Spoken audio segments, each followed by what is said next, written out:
Hello friends, lovely bio classes में आपका स्वागत है। आज हम कुछ मॉलिक्यूलर बायोलॉजी के प्रीवियस ईयर क्वेश्चन सॉल्व करेंगे जो कि CSIR नेट और गेट में पूछे गए हैं। तो आइए वीडियो को स्टार्ट करते हैं। हमारा फर्स्ट क्वेश्चन है, during replication RNase-H remove all of the RNA primer except the ribonucleotide directly linked to the DNA end। Question में पूछा गया है कि रेप्लिकेशन के टाइम पर RNase-H जो एंजाइम है वो सभी RNA प्राइमर को रिमूव कर देता है, हटा देता है। किस प्राइमर को छोड़ के, जो कि डायरेक्टली लिंक होता है DNA के एंड से। तो पूछा गया है दिस इज़ बिकॉज, ऐसा क्यों होता है। तो सबसे पहले हम RNase-H जो एंजाइम है इसके बारे में कुछ जान लेते हैं। RNase-H एक एंजाइम है जो रेप्लिकेशन के बाद प्राइमर को क्या करता है, रिमूव करता है।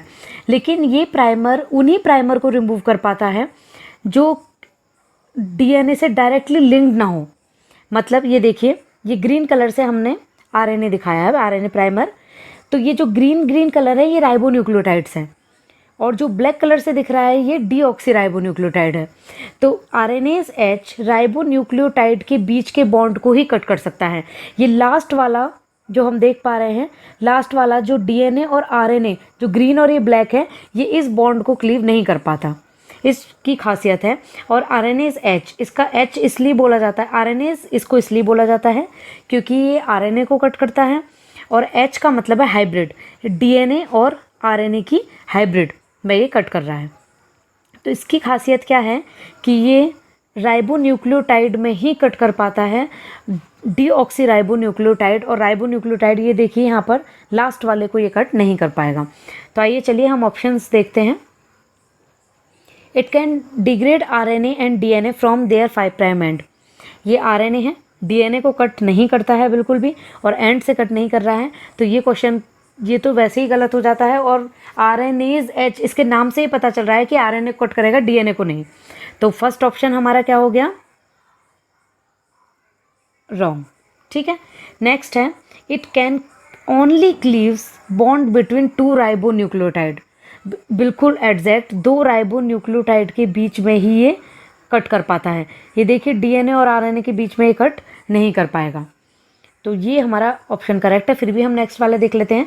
Activity of RNase-H is inhibited by the presence of duplex containing both strand as DNA। ऐसा कुछ नहीं होता।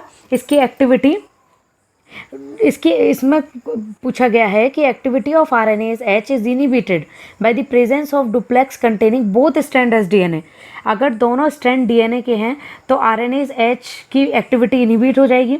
सबसे पहली बात तो वो RNA को कट कर रहा है, ठीक है, डबल स्ट्रैंड DNA में से RNA को कट कर रहा है, उसकी एक्टिविटी यहाँ पर इनहिबिट नहीं हो रही। लास्ट है, it can degrade RNA and DNA। फिर इसमें देखिए गलत है, RNA एंड DNA, ये सिर्फ RNA को कट करेगा। ओके, तो हमारा यहाँ पे जो करेक्ट ऑप्शन है वो हो जाता है बी। इसके बारे में कुछ इन्फॉर्मेशन लिखी गई है। RNase-H remove all of the primer except the ribonucleotide directly link to the DNA and this is because RNase-H can only cleave bond between 2 ribonucleotide. The final ribonucleotide is removed by, अभी जो final ribonucleotide रह जाता है इसको FAN1 या फिर हम कह सकते हैं किसी एक्सोन्यूक्लियस के थ्रू इसको डिग्रेड किया जाता है। आइए नेक्स्ट क्वेश्चन सॉल्व करते हैं। नेक्स्ट क्वेश्चन है, on sequence analysis of a double stranded DNA the result showed the content of cytosine.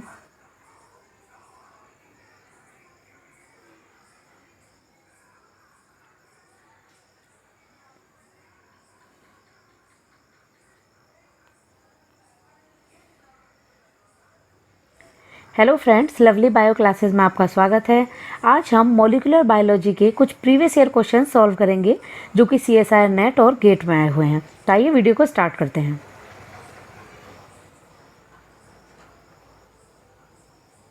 हमारा फर्स्ट क्वेश्चन है, during replication RNase-H remove all of the RNA primer except the ribonucleotide directly link to the DNA and this is because. इसमें पूछा गया है, replication के time पर RNase-H जो कि एक एंजाइम है सभी RNA प्राइमर को रिमूव कर देता है, सिर्फ उस प्राइमर को ये रिमूव नहीं कर पाता जो डायरेक्टली DNA से लिंक होता है।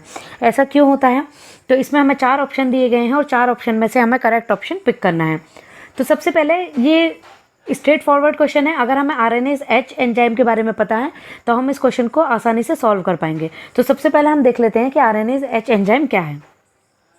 आरएनएज एच एंजाइम जो है वो क्या काम करता है, रेप्लिकेशन के बाद जो प्राइमर है उनको रिमूव करने का काम करता है। लेकिन इसकी स्पेशलिटी है कि ये राइबोन्यूक्लियोटाइड को ही डिग्रेड कर पाता है। इसकी स्पेशलिटी है कि ये दो राइबोन्यूक्लियोटाइड के बीच में जो बॉन्ड है उन्हीं को क्लीव कर पाता है। जो बॉन्ड राइबोन्यूक्लियोटाइड और डीऑक्सी राइबोन्यूक्लियोटाइड के बीच में बन रहा है ये उसको रिमूव नहीं कर पाता। ये देखिए ग्रीन कलर से आरएनए दिखाया है और ये ब्लैक कलर से हमें दिख रहा है डीएनए। तो ये डीएनए और आरएनए ये जो लास्ट है बॉन्ड ये इसको ब्रेक नहीं कर पाएगा, ठीक है। तो ये सारे प्राइमर को रिमूव कर देगा, लेकिन एंड जो कि डीएनए से डायरेक्टली लिंक्ड है वो राइबोन्यूक्लियोटाइड को ये रिमूव नहीं कर पाएगा। इसे रिमूव करने के लिए फर्दर फैन1 या कोई एक्सोन्यूक्लियस एंजाइम होता है जो कि इसको रिमूव करेगा। तो आइए हम ऑप्शंस देख लेते हैं। और इसका आरएनएज एच नाम है। आरएनएज इसलिए क्योंकि आरएनए को डिग्रेड कर रहा है और एच इसलिए क्योंकि ये हाइब्रिड में काम कर रहा है, RNA DNA hybrid. First option है it can degrade RNA and DNA, नहीं ये आरएनए को डिग्रेड करता है। फर्स्ट ऑप्शन हमारा गलत हो गया।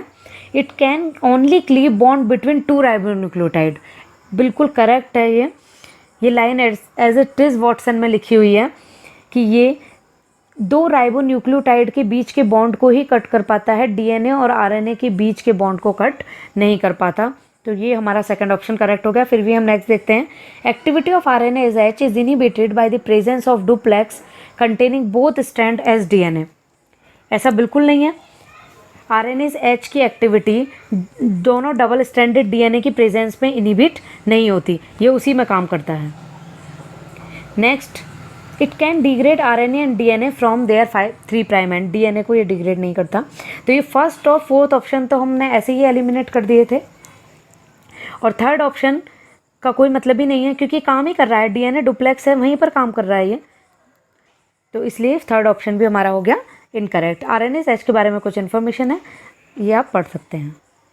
नेक्स्ट है हमारा on sequence analysis of a double stranded DNA the result showed the content of cytosine was 20%। What is the amount of A and T put together. ये बहुत ही ईजी क्वेश्चन है। जैसे कि हमें पता है ए टी और सी जी, जितना अमाउंट किसी भी डबल स्टैंडर्ड डीएनए में अकॉर्डिंग टू चारगाफ रूल जितना अमाउंट ए होगा उतना ही अमाउंट टी का होगा और जितना अमाउंट सी होगा उतना ही अमाउंट जी होगा।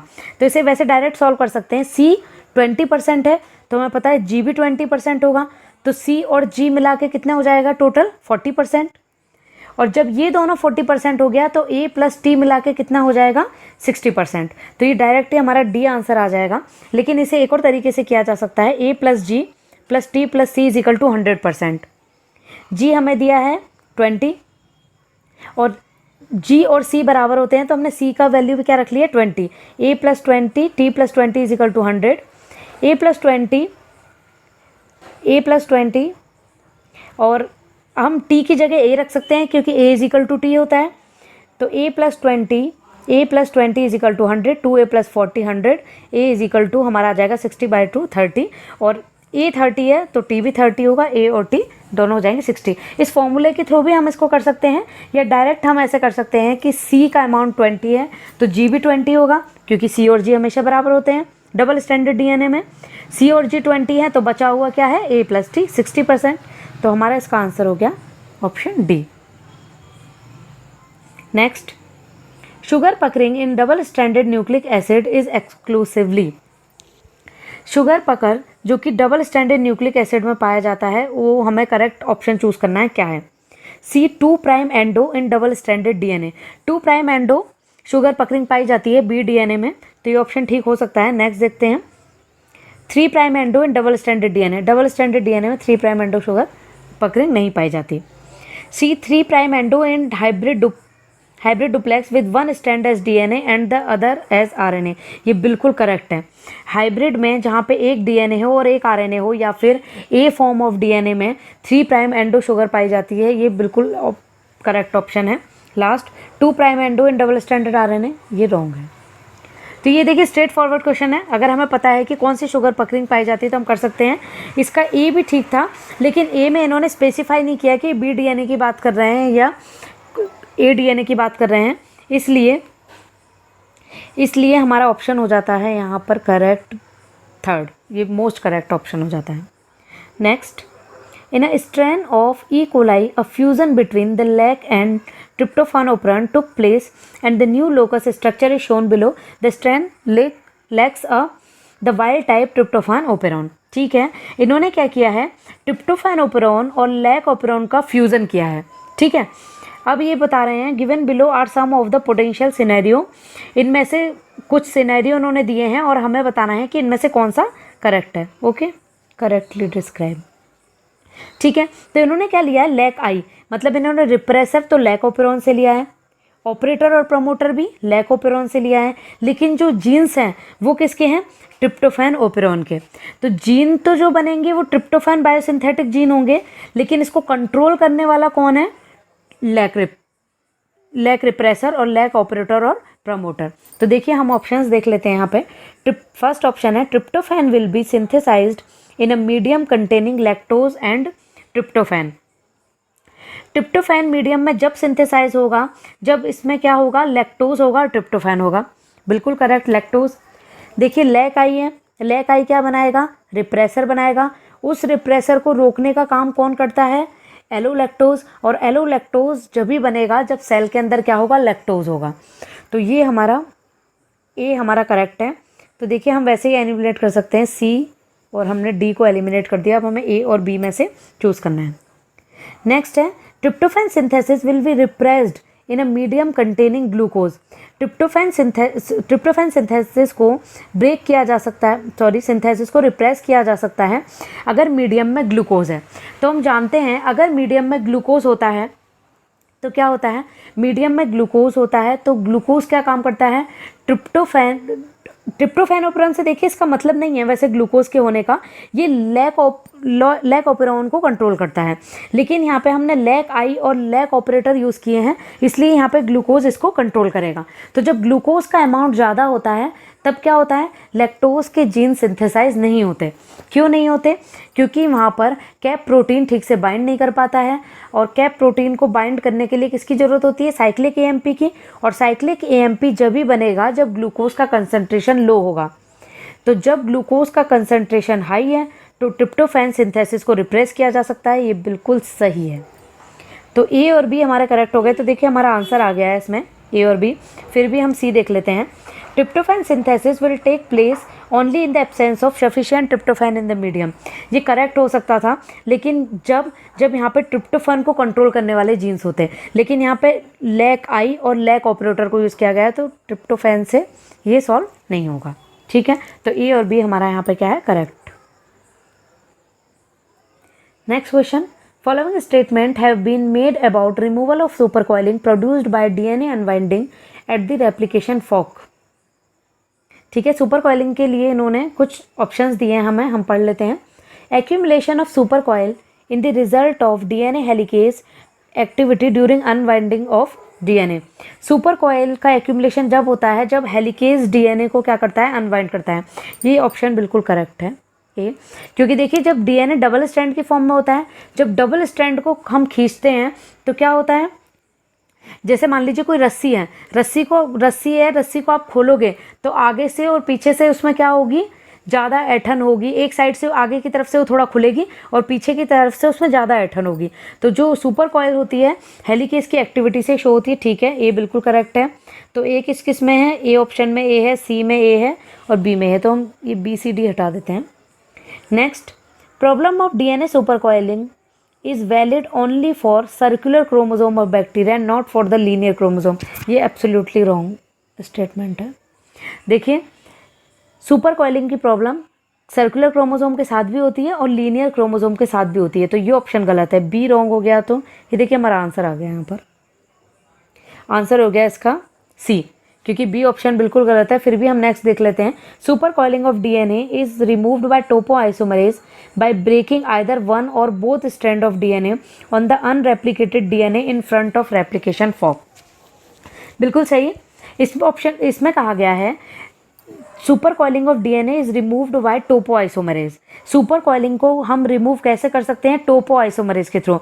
और टोपोआइसोमरेज जब ही काम कर सकता है जब डीएनए में या तो दोनों स्ट्रैंड में या एक स्ट्रैंड में हम क्या करें? ब्रेक करें। ठीक है, और किस वाले हिस्से में ब्रेक करेंगे? जहाँ पर रेप्लिकेशन चल रहा है उसमें नहीं, उसके आगे वाले हिस्से में जहाँ पर सुपर कॉइलिंग हुई है वहाँ पर हम क्या करेंगे? टोपोआइसोमरेज उसको ब्रेक करेगा ताकि सुपर कॉइलिंग को रिमूव किया जा सके। बिल्कुल सही ऑप्शन है।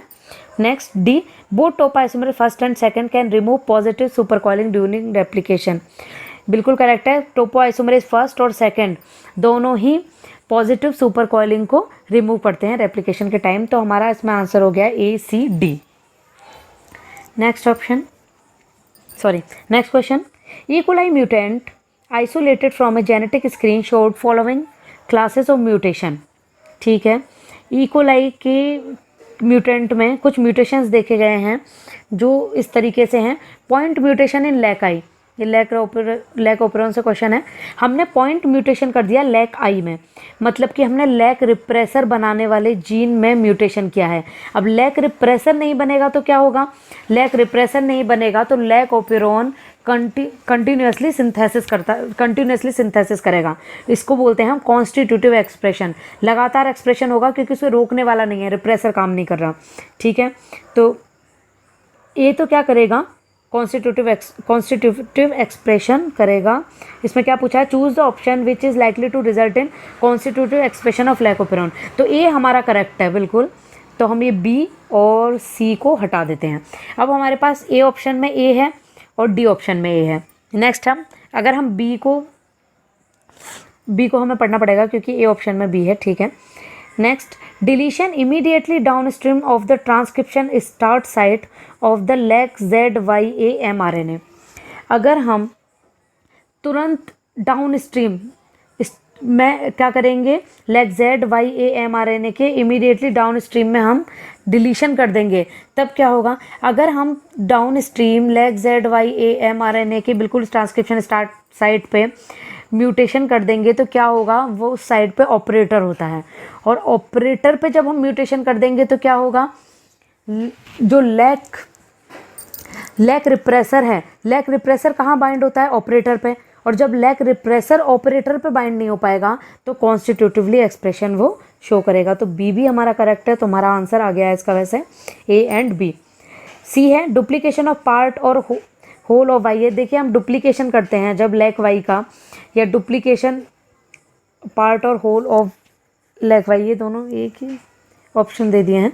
अगर हम लैक वाई का डुप्लीकेशन करेंगे, उसको डबल करेंगे, तो इससे कॉन्स्टिट्यूटिव एक्सप्रेशन का कोई भी लेना देना नहीं है क्योंकि ये उसको कंट्रोल नहीं कर रहा। ए हमारा बिल्कुल करेक्ट है। पॉइंट म्यूटेशन करेंगे लैक आई में, लैक आई रिप्रेसर बनाता है, रिप्रेसर ऑपरेटर से बाइंड नहीं हो पाएगा तो कॉन्स्टिट्यूटिव एक्सप्रेशन आएगा, रोकने वाला कोई नहीं है।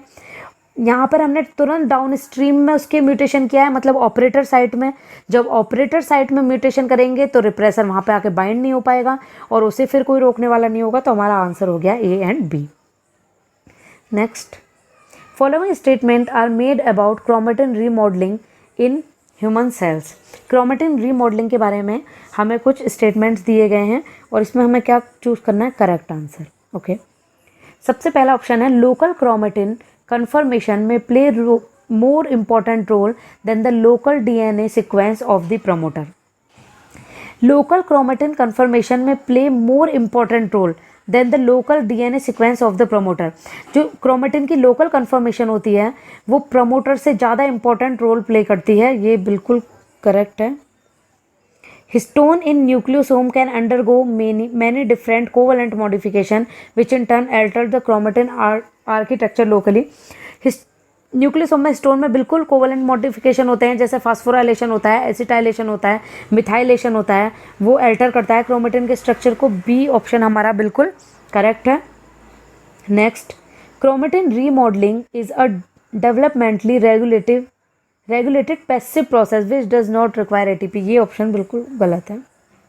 क्रोमेटिन रीमॉडलिंग में वो पैसिव प्रोसेस नहीं है, एक्टिव प्रोसेस है। यहाँ पे एटीपी की रिक्वायरमेंट होती है, ये एनर्जी, यहाँ पर हमें एनर्जी प्रोवाइड करानी पड़ती है, तो ये पैसिव प्रोसेस नहीं है, ये एक्टिव प्रोसेस है। तो सी रॉन्ग, सी ये देखिए हमारा आंसर आ गया सी से ही। ABD. Several histone variant exist which replace the standard histone in specific type of chromatin. बिल्कुल सही है, बहुत सारे हिस्टोन के वेरिएंट एग्जिस्ट करते हैं जो कि स्टैंडर्ड हिस्टोन को रिप्लेस कर सकते हैं। तो हमारा आंसर हो गया यहाँ पे ABD। Next, which one of the following statement is not true for an enhancer element. Enhancer element के लिए कौन सा स्टेटमेंट ट्रू नहीं है? It can be downstream of the gene it regulate. बिल्कुल कर सकते हैं डाउन स्ट्रीम में regulate. It can only regulate a nearby gene. Incorrect. It can only regulate a nearby gene, ऐसा नहीं है, ये दूर जीन को भी क्या कर सकते हैं? रेगुलेट कर सकते हैं। It can B upstream of the gene it regulate, ये अपस्ट्रीम हो सकते हैं। It can be with in the intron of the gene, ये विद इन द इंट्रॉन भी हो सकते हैं, लेकिन ये सिर्फ नियर बाय जीन को ही रेगुलेट नहीं करते हैं। इन्हांसर एलिमेंट दूर से भी जीन को क्या कर सकते हैं? रेगुलेट कर सकते हैं। Next question, a plasmid with a linking number 200, topological winding number of 200 and the reading number 0। इसमें एक प्लाज्मिड दिया हुआ है जिसका लिंकिंग नंबर हमें बताया गया है 200 है, उसका ट्विस्ट नंबर भी 200 है और रिद नंबर 0 है। ठीक है, वॉज ट्रांसफॉर्म्ड इन इकोलाई, उसे हमने इकोलाई में ट्रांसफॉर्म किया। The plasmid was reisolated from the culture of the transformant. The reisolated plasmid was found to possess the same molecular weight as the original plasmid but it possessed a reading number of -5। क्या किया गया? हमने एक plasmid लिया जिसका linking number 200 है, twist number भी 200 है, लेकिन रिद नंबर 0 है। लेकिन जब हमने उस प्लाज्मिड को इकोलाई के अंदर ट्रांसफॉर्म किया और दोबारा से हमने उसको रीआइसोलेट किया, तब हम देख रहे हैं कि उसका रिद नंबर हो गया है -5। तो अब हमें इन ऑप्शंस में से करेक्ट ऑप्शन पिक करना है। फर्स्ट ऑप्शन है linking number of the reisolated plasmid would be 195। देखिए इसे कैसे करेंगे। Linking number is equal to, हमारा फॉर्मूला होता है twist number plus writhe number. ठीक है, तो लिंकिंग नंबर हमें 200 दिया था, ट्विस्ट नंबर 200 दिया था। कब? जब रिद नंबर क्या है? 0 है। लेकिन बाद में जब हमने इसे री आइसोलेट किया है तब रिद नंबर क्या हो गया है? -5। जब हम रिद नंबर को -5 से चेंज कर देंगे तब क्या हो जाएगा? Linking number is equal to twist number plus writhe number. Linking number is equal to 200 plus -5, तो लिंकिंग नंबर हमारा क्या हो जाएगा? 200 - 5 195। रिद नंबर चेंज होने के कारण लिंकिंग नंबर चेंज हो गया है, तो लिंकिंग नंबर हो गया है 195। तो फर्स्ट ऑप्शन है linking number of the reisolated plasmid would be 195। Correct, A correct है हमारा, तो हम डी को हटा देते हैं। Linking number of the reisolated plasmid would remain 200। जब हम फर्स्ट ऑप्शन को करेक्ट कर रहे हैं तो 2 तो उसका कॉन्ट्राडिक्टरी है, तो ये तो वैसे ही गलत हो गया। जब 195 हो गया तो 200 कैसे रहा? Twist number of the reisolated plasmid would remain 200। बिल्कुल सही, ट्विस्ट नंबर क्या रहा है उसका? 200 ही रहा है, लिंकिंग नंबर चेंज हुआ है। तो ए और सी इसका करेक्ट ऑप्शन है, बी हमारा आंसर आ गया। नेक्स्ट, ट्विस्ट नंबर ऑफ री isolated plasmid would be 195। Twist number नहीं चेंज हुआ है, ट्विस्ट नंबर 200 ही है। लिंकिंग नंबर चेंज हो गया है क्योंकि रिद नंबर को हमने क्या कर दिया है? चेंज कर दिया है। तो हमारा आंसर हो गया यहाँ पे B. Next question, imagine the following RNA sequence is translated in the mammalian cytosol and mitochondria. यहाँ पे हमें आरएनए सीक्वेंस दिया है जिसका हमें क्या करना है? पेप्टाइड सीक्वेंस बताना है। AUG, AUA, CUG, UGA, CUU, AGG, CUC, UAA। तो देखिए साइटोसोल में इसका क्या बनेगा? AUG हमें पता है साइटोसोल में मीथियोनिन को कोड करता है, बाकी आगे के हमें पता हो या ना पता हो। तो AUG किसको कोड करेगा? मीथियोनिन को। तो देखिए A और B दोनों में ही क्या दिया हुआ? मीथियोनिन। AUA यहाँ पर आइसोल्यूसिन दिया है तो ये आइसोल्यूसिन ही होगा। CUG ल्यूसिन है तो ये ल्यूसिन होगा। लेकिन हमें पता है, अगर हमें पूरा नहीं भी पता है सीक्वेंस, लेकिन हमें पता है AUG जो है इनिशिएटर कोडॉन है और ये क्या बनाता है? मीथियोनिन। और UGA, UGG और UAA, UGA और UAG, सॉरी UAG, ये 3 स्टॉप कोडॉन है। तो UGA स्टॉप कोडॉन है तो इससे आगे सिंथेसिस नहीं होगी। तो देखिए बी वाले में ज़्यादा सिंथेसिस दिखाई गई है, तो साइटोसोल में हमारा ए ऑप्शन करेक्ट है। अब हम देखते हैं माइटोकॉन्ड्रिया में मीथियोनिन ठीक है, आइसोल्यूसिन, ल्यूसिन। हमें ध्यान रखना है कि जैसे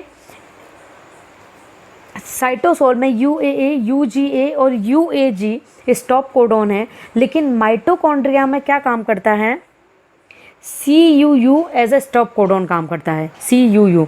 तो देखिए AUG methionine, AUA methionine, CUG leucine, UGA tryptophan और CUU ल्यूसिन और AGG जो होता है माइटोकॉन्ड्रिया में स्टॉप कोडॉन की तरह काम करता है। तो AGG क्या हो गया हमारा, स्टॉप कोडॉन। तो हमारा यहाँ पे आंसर हो गया ए और सेकंड बी ऑप्शन में है। अगर यहाँ पे हमें पता था कि माइटोकॉन्ड्रिया में स्टॉप कोडॉन क्या होता है तो हम इसे आसानी से क्या कर सकते थे, सॉल्व कर सकते थे। Next, in bacteria heat shock response is primarily controlled by, ये स्ट्रेट फॉरवर्ड क्वेश्चन है। हीट शॉक रेस्पॉन्स सिग्मा 32 से कंट्रोल किया जाता है। Next, in E coli the DNA polymerase first play an essential role in the replication process. It is not the major polymerase. Instead, the enzyme responsible for advancement of replication fork is Pol III. From the 4 DNA structure ABCD given below, student made several interpretation about the shorter arm being extended by Pol first and Pol second. Which one of the following interpretation written below is correct? यहाँ पे हमें बताया गया है कि हमारे पास DNA polymerase first है और DNA पॉलीमरेज थर्ड है। यहाँ पे हमारे पास ऑप्शंस है ABCD। इनमें से कौन सी इंटरप्रिटेशन पॉलीमरेज फर्स्ट और थर्ड के बारे में सही है, तो हम देखते हैं। Which of the following interpretation written below is correct. First है A will be extended by pol third not by pol first. A को देख लेते हैं। ए में देखिए 5' फॉस्फेट 3' फॉस्फेट 3' OH 5' फॉस्फेट। तो इसमें कहा गया है A will be extended by pol third. नहीं, पॉल थर्ड से ये एक्सटेंड नहीं होगा क्योंकि पॉलीमरेज थर्ड को क्या चाहिए, 3' OH और टेम्पलेट ठीक है। तो यहाँ पर 3' OH फ्री इधर साइड है लेकिन इसके नीचे टेम्पलेट नहीं है, तो ये आगे सिंथेसिस नहीं करेगा। तो ये हो गया हमारा रॉन्ग, ये हो गया wrong. Next B, neither B और nor C will be extended by either pol first और थर्ड। बी देख लेते हैं। बी में देखिए 5' OH है ठीक है, और उसके आगे ये टेम्पलेट दी हुई है, लेकिन 5' OH नहीं 3' OH चाहिए पॉलीमरेज को आगे सिंथेसाइज करने के लिए। तो नाइदर बी नॉर सी को देख लेते हैं।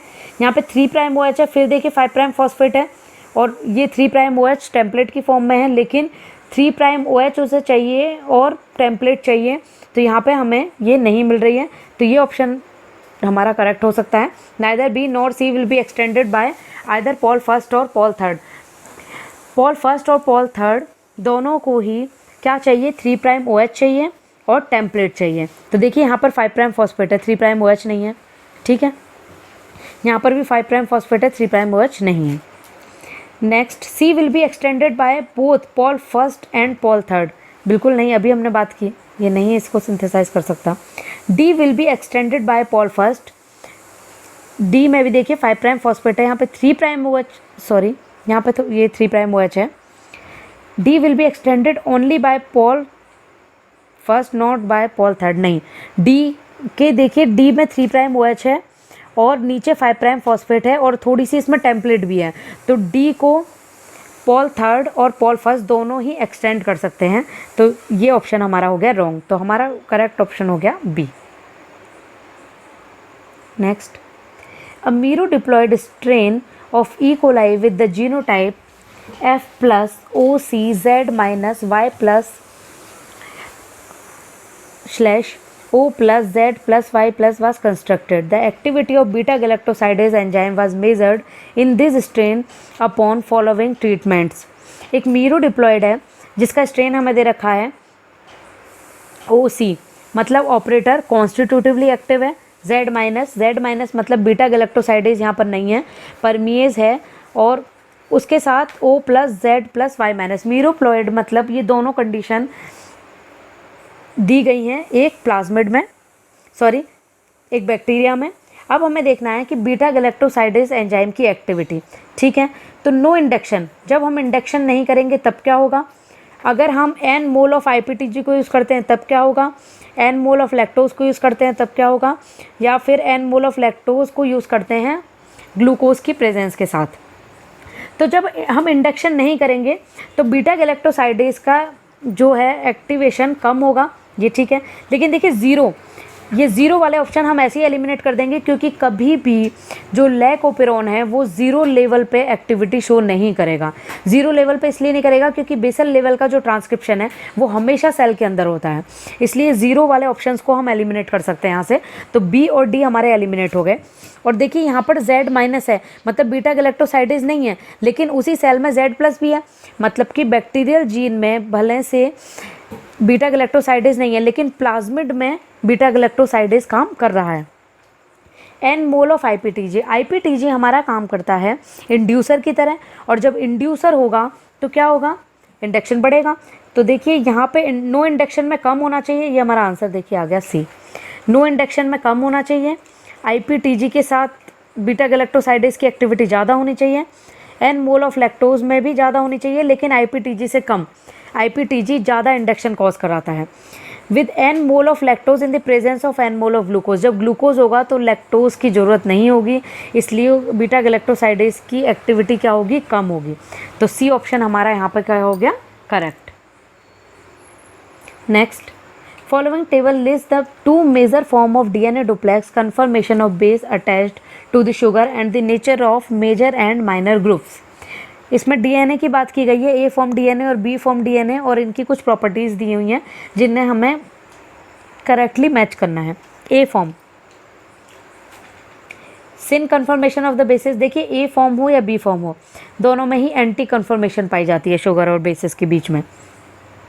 तो A का भी हमारा सेकंड होगा, सॉरी P में हमारा सेकंड होगा और Q में भी हमारा सेकंड होगा। P में सेकंड और Q में सेकंड, एक ही ऑप्शन में है, थर्ड आंसर आ गया, ठीक है। फिर भी हम चेक कर लेते हैं। जो B फॉर्म है उसमें मेजर ग्रुप वाइड होता है, तो B का होगा हमारा, B मतलब Q का होगा हमारा थर्ड, और नैरो माइनर ग्रुप होता है, नैरो माइनर ग्रुप। तो देखिए हम पहले से लिख लेते हैं। बी फॉर्म में क्या होगा? एंटी कन्फर्मेशन होगा second, wide major group third, narrow minor group. Okay, next A form में क्या होगा हमारा? ए फॉर्म में भी एंटी कन्फर्मेशन सेकंड। इसमें उल्टा होता है, इसमें जो नैरो मेजर ग्रुप होता है नैरो मेजर ग्रुप और वाइड माइनर ग्रुप 5। तो ये हमारा किससे मैच कर रहा है? सी से। और वैसे अगर हमें ये नहीं भी पता था मेजर ग्रुप और माइनर ग्रुप, तो ये क्वेश्चन ऐसे ही हो जाता कि ए और बी फॉर्म दोनों में ही जो शुगर और बेस के बीच में एंटी कन्फर्मेशन पाई जाती है। तो C is the correct option. Next, in eukaryotic replication helicase loading occur at all replicators during. Eukaryotic replication में हेलिकेज की जो लोडिंग होती है वो कौन सी फेज़ में होती है?